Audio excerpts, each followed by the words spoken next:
നമ്മളിനി കാണാൻ പോകുന്നത് ഒരു മനുഷ്യൻ കിടന്നുറങ്ങുന്നതാണ്. ഒന്നില്ല ഉറങ്ങാം.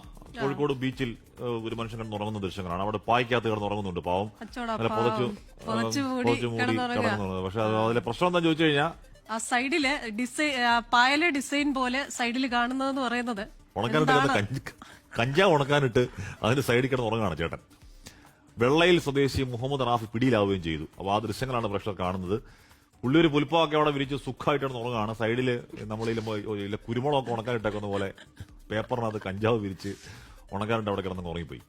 സമീർ സിമോദ് ചെയ്യുന്നു. സമീർ, ഉറക്കത്തിന് വലിയ വില നൽകേണ്ടി വരും അല്ലേ? Good morning Hashmi Christina. തീർച്ചയായും ആ ഉറക്കത്തിന് വലിയ വില നൽകേണ്ടി വരും. കഞ്ചാവ് ഉണക്കാനിട്ട് അരികിൽ കിടന്നായിരുന്നു. പക്ഷേ അതിൽ അങ്ങ് ഉറങ്ങിപ്പോയി നേരം പുലർന്നപ്പോഴാണ് ഈ സംഭവം പോലീസിലേക്ക് എത്തുകയും പിന്നീട് ഇയാൾ പിടിയിലാവുകയും ചെയ്തത്. ഈ രാവിലെ നടക്കാൻ ഇറങ്ങിയ ആളുകളുടെ ശ്രദ്ധയിലാണ് ഇങ്ങനെ ഒരാൾ കിടക്കുന്നത് ശ്രദ്ധയിൽപ്പെട്ടു. പിന്നീട് തൊട്ടരികിൽ ചെന്ന് നോക്കുമ്പോഴാണ് അത് എന്ത് ഇലയാണ് എന്നിവരൊക്കെ പരിശോധിച്ചത്. ആ പരിശോധിച്ചപ്പോഴാണ് അത് കഞ്ചാവാണ് എന്ന് മനസ്സിലായി. അതേ തുടർന്ന് പോലീസിൽ വിവരം അറിയിച്ചു. ടൗൺ ACP ആണ് ഈ നാട്ടുകാർ വിവരം അറിയിച്ചത്. വോളിബോളും അതുപോലെ ഫുട്ബോൾ, ക്രിക്കറ്റൊക്കെ കളിക്കാൻ എത്തിയ ആളുകളുണ്ടായിരുന്നു. അവരൊക്കെ വട്ടം കൂടി നിന്ന് ഇങ്ങനെ പരിശോധിച്ചപ്പോഴാണ് അവർക്കെല്ലാം ഇത് കഞ്ചാവാണ് എന്ന് ബോധ്യപ്പെട്ടു. അതേ തുടർന്നാണ് പോലീസിൽ വിവരം അറിയിച്ചത്. പിന്നീട് ടൗൺ ACPയുടെ ഓഫീസിൽ നിന്ന് വെള്ളയിൽ പോലീസിന് വിവരം അറിയിച്ചു. അങ്ങനെ ഇയാളെ കസ്റ്റഡിയിലെടുത്തു. ഇപ്പോൾ അത് തൂക്കി നോക്കുമ്പോൾ 370 ഗ്രാം കഞ്ചാവാണ് എന്നത് കണ്ടെത്തിയിരിക്കുന്നു. മാത്രമല്ല ഇയാൾ ഇതിനു മുമ്പും ഇത്തരത്തിൽ കഞ്ചാവ് കൊണ്ടുവന്നിട്ടുണ്ട്.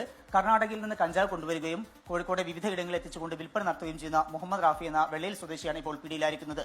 ഇയാളെ ചോദ്യം ചെയ്തു വരികയാണ്. ഏതൊക്കെ സമയങ്ങളിൽ ഇവിടങ്ങളിലൊക്കെ ഇത്തരത്തിൽ എത്തിച്ചിട്ടുണ്ട്, അതുപോലെ ആർക്കൊക്കെയാണ് വിതരണം ചെയ്യുന്നത് തുടങ്ങിയിട്ടുള്ള കാര്യങ്ങൾ കണ്ടെത്താൻ വെള്ളയിൽ പോലീസ് ഇയാളെ ചോദ്യം ചെയ്തു വരികയാണ്. ഏതായാലും വളരെ രസകരമായ അതേസമയം തന്നെ വളരെ ഏറെ കുറ്റകരമായിട്ടുള്ള ഒരു കാര്യം കൂടിയാണ് ഇയാളുടെ ഭാഗത്തുനിന്നുണ്ടായിട്ടുള്ളത്. കൗതുകമായിട്ടുള്ള ഒരു ഉറക്കം. ആ ഉറക്കത്തിൽ നിന്ന് എണീക്കുമ്പോൾ നേരെ പോലീസിന് പിടിയിലാവുന്നു. ഇതാണ് സംഭവിച്ചത്.